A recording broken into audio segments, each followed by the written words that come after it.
샬롬, 말씀 읽어주는 김기훈 목사입니다. 오늘도 기대하는 마음과 사모하는 마음을 가지고 하나님의 말씀 함께 읽겠습니다. 시편 69편 19절부터 36절까지의 말씀입니다. 저들이 나를 함부로 대하고 바보 취급하며 모욕하는 것을 주께서 알고 계십니다. 내가 저들의 모욕에 기가 꺾이고 꼴사납게 엎드려져 만신창이가 되고 말았습니다. 인자한 얼굴을 찾았지만 헛수고였고 기대어 울 어깨도 찾지 못했습니다. 저들은 내 스프에 독을 타고 내가 마시는 물에 식초를 끼얹었습니다. 저들의 만찬이 덫에 미끼가 되게 하시고 친한 친구들이 놓은 덫에 저들이 호되게 당하게 하소서. 저들의 눈을 어둡게 하시고 아침부터 저녁까지 두려워 떨게 하소서. 주님의 불같은 분노로 저들을 치셔서 주께서 저들을 어찌 여기시는지 알게 하소서. 저들의 집을 다 태워버리시고 홀로 쓸쓸히 지내게 하소서. 저들은 주께서 징계하신 일을 헐뜯고 하나님께 상처 입은 사람의 이야기를 지어냅니다. 저들의 죄에 죄를 더하여 주셔서 저들이 빠져나가지 못하게 하소서. 살아남은 자들의 명부에서 저들의 이름을 지우시고 바위에 새긴 의인의 명단에 저들이 끼지 못하게 하소서.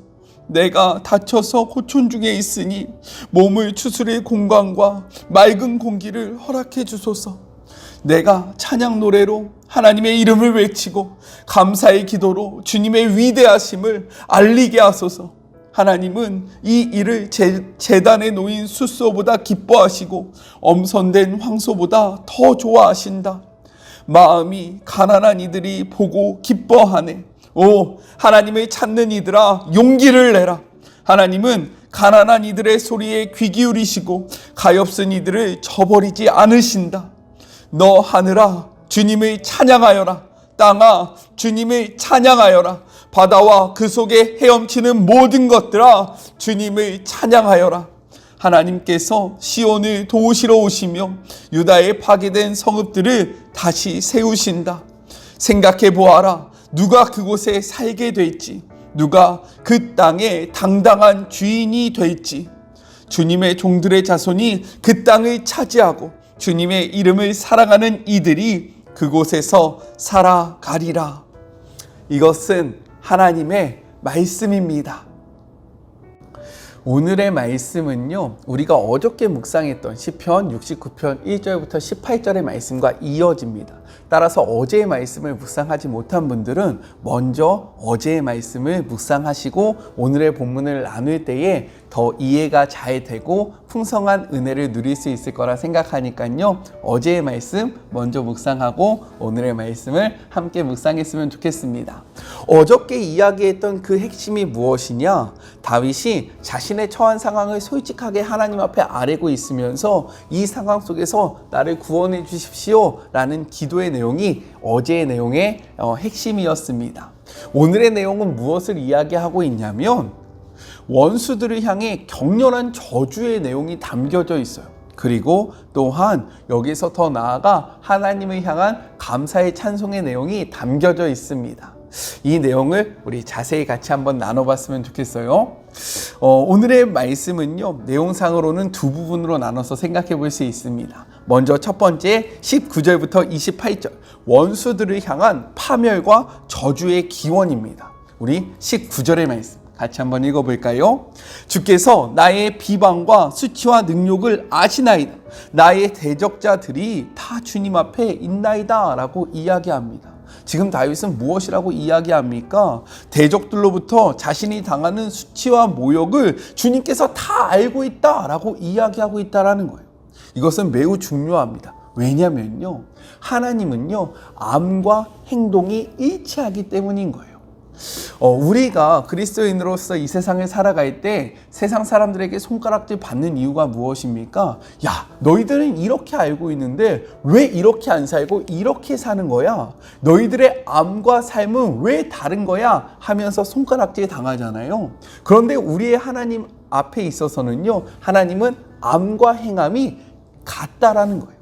따라서 이 말은 어떠한 의미냐? 전지전능하시며 의로우신 하나님께서 이처럼 불의를 행하는 자들, 그로부터 일어나는 불의한 모든 일, 그리고 그로 인해 의로운 백성이 고통을 당한다라는 사실을 알고 계신다라는 것은 궁극적으로 하나님의 의의 역사, 구원의 역사를 촉구하고 있다라는 거예요. 즉 다윗이 하나님께서 아신다라고 고백한다라는 것은 어떠한 의미냐면, 하나님께서 속히 그 대적들의 죄를 심판해 주시고 자기를 지금의 상황 속에서 구원해 달라는 그러한 간절한 기도였다라는 거예요. 저는요, 이 말씀 앞에 우리의 모습을 좀 돌아봤으면 좋겠어요. 우리는 하나님을 닮아가는 사람들 아닙니까? 그렇다면 하나님의 암과 하나님의 행동이 하나였다는 것을 우리가 기억하면서 우리들의 삶도요, 우리의 암과 우리의 삶이 한 방향으로 나아가야 한다는 거예요. 그리하여 우리가 세상 속에서 다시금 하나님의 맛과 하나님의 빛깔을 드러내는 그런 복된 하루가 되었으면 좋겠습니다. 아는 대로 살아가는 그런 복된 하루 됩시다.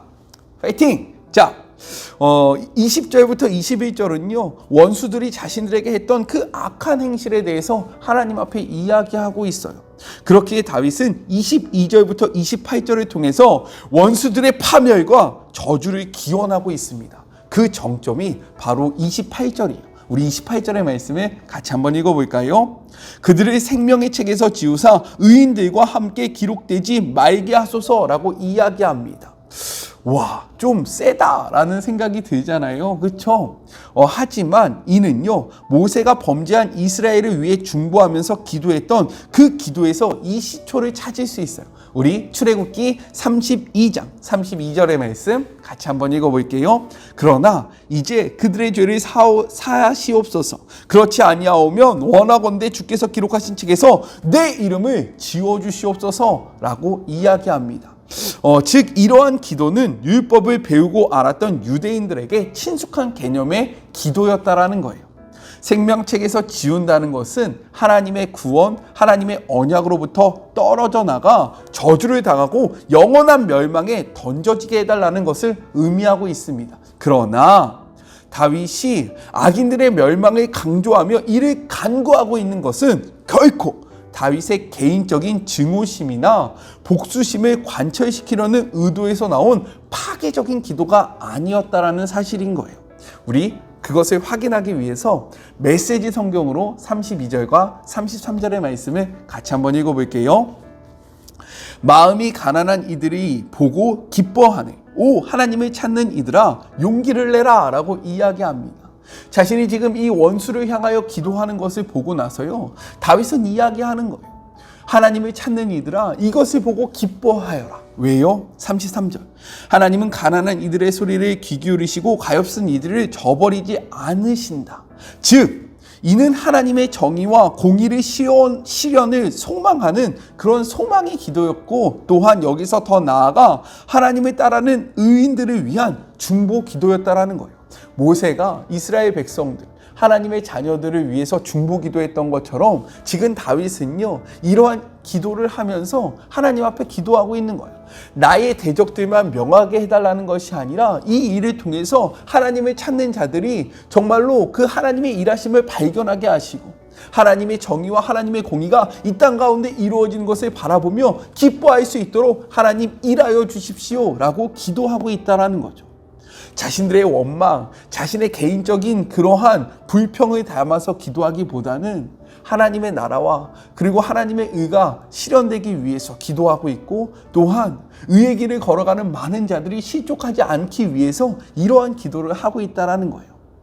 하나님은요, 다윗의 그런 모든 상황을 아셨던 것처럼, 보셨던 것처럼, 주목하셨던 것처럼 오늘 우리의 삶을 주목하고 계시고 바라보고 계시고 우리의 삶을 훤히 다 알고 계십니다.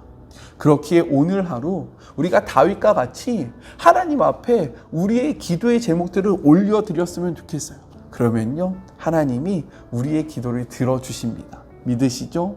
이러한 사실을 기억하시면서 또한 다윗처럼 하나님 나라의 확장을 위해서 기도하시고요, 하나님의 나라에 동참하는 동역자들을 위해서 중보하시는 그런 복된 하루가 되었으면 좋겠어요.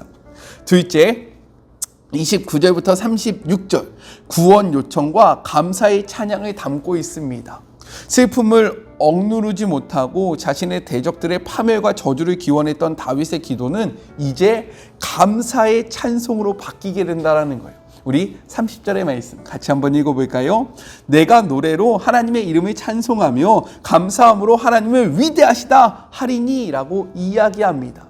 그리고 메시지 성경으로 34절을 보면요, 이렇게 기록되어 있어요. 너 하늘아 하나님을 찬양하여라. 땅아 주님을 찬양하여라. 바다와 그 속에 헤엄치는 모든 것들아 주님을 찬양하여라 라고 이야기합니다. 전반부의 내용과 분위기가 전혀 달라졌다라는 거예요. 어떻게 이럴 수 있었을까? 왜 그의 기도는 바뀌었을까? 우리 말씀을 같이 한번 찾아볼까요? 로마서 12장 19절의 말씀입니다. 내 사랑하는 자들아 너희가 친히 원수를 갚지 말고 하나님의 진노하심에 맡기라. 기록되었으되 원수 갚는 것이 내게 있으니 내가 갚으리라고 주께서 말씀하시느니라 라고 이야기합니다. 다윗의 기도를 잘 들어보면요, 이 원수 갚는 것을 누구에게 맡기고 있느냐? 하나님, 내가 저들을 멸망시키겠습니다. 하나님, 내가 저들을 파멸시키겠습니다. 하나님, 내가 가서 저들의 목을 다 따버리겠습니다 라고 이야기하는 것이 아니라, 하나님 일어나십시오. 하나님 일하십시오. 하나님 저 원수들에게 다가가십시오. 저 원수들을 멸망시켜 주십시오 라고 이야기하면서요, 이 심판을 자신이 하는 것이 아니라 심판의 재판관으로서 이 심판을 하나님께서 주관해 달라고 이 모든 것들을 하나님께 맡기고 있다는 거예요. 그렇기 때문에 다윗은요, 자유함을 얻을 수 있었던 겁니다. 자신이 심판관이 되어서 이 모든 것들을 이루려고 했던 것이 아니라 이 모든 상황을 하나님 앞에 토스하면서요, 하나님의 일하심을 간구하게 되니까 이가 자유함을 누리게 되었다라는 거예요. 이렇듯 다윗은 원수들에 대한 심판을 하나님 앞에 맡겼습니다. 자신이 심판자가 되는 것이 아니라 하나님의 심판을 바라봤다라는 거예요. 이제 다윗은 하나님의 일하심을 바라보게 돼요. 우리 35절의 말씀 같이 한번 읽어볼까요? 하나님이 시온을 구원하시고 유다 성읍들을 건설하시리니 무리가 거기에 살며 소유를 삼으리로다. 이렇게 될 수 있었던 이유가 무엇이냐? 다윗이 하나님을 바라봤기 때문입니다.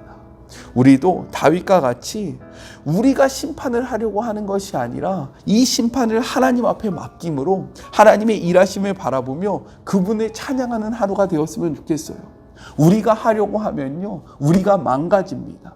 우리가 그 원수 갚는 것의 주체자가 되면요, 우리의 삶이 파괴되어지고요, 우리가 악해져요. 그렇기 때문에 이 모든 것들을 의로우신 하나님 앞에 맡김으로 우리는 자유함을 누리고요, 우리는 그 원망과 그리고 불평을 하기보다는 하나님을 찬양하는 것에 집중해야 한다는 거예요. 우리 하나님께 모든 것을 맡깁시다. 예수님이 이야기하셨잖아요. 수고하고 무거운 짐진 자들아 다 내게로 오라. 내가 너희를 쉬게 하리라. 그분 앞에 나아가 우리의 짐을 내어 놓음으로 자유함을 얻고 자유함을 누림으로 하나님을 찬양하는 그런 복된 하루가 되었으면 좋겠습니다. 우리 같이 기도할까요? 하나님 감사합니다. 우리의 삶의 어려움, 아픔들, 슬픔들 주님 다 알고 계시고 다 보고 계신다라는 사실을 우리가 다시 고백합니다. 그러니 하나님 우리를 위하여 일하여 주십시오. 하나님 우리가 원수를 갚는 것에 앞장서는 것이 아니라 우리가 이 모든 것들을 주님께 맡김으로 자유함을 누리게 하시고 하나님을 찬양하는 주의 백성들이 될 수 있도록 주님 축복하여 주시옵소서. 원수 갚는 것은 하나님께 있음이 하나님 앞에 달려있음을 고백합니다. 하나님 우리가 이 사실을 믿게 하여 주시옵시고 율법의 심판자가 되는 것이 아니라 율법의 준행자가 되어 율법의 심판자 되시는 하나님을 쫓아가는 주의 모든 자녀들이 될 수 있도록 주님 인도하여 주시옵소서. 함께 하시 주님을 바라보며 거룩하신 예수님의 이름으로 기도드립니다. 아멘. 우리가 심판하지 말고요, 하나님께서 심판하시도록 우리의 삶의 문제, 우리의 기도 제목을 하나님 앞에 올려드리는 그런 복된 하루 됩시다. 저는요, 삶의 자리가 시작되는 월요일 날 또 만나도록 할게요. 사랑하고 주님의 이름으로 축복하면서 오늘 하루도 힘내세요. 우리 월요일 날 만나요. 안녕. 한 주간도 수고하셨습니다.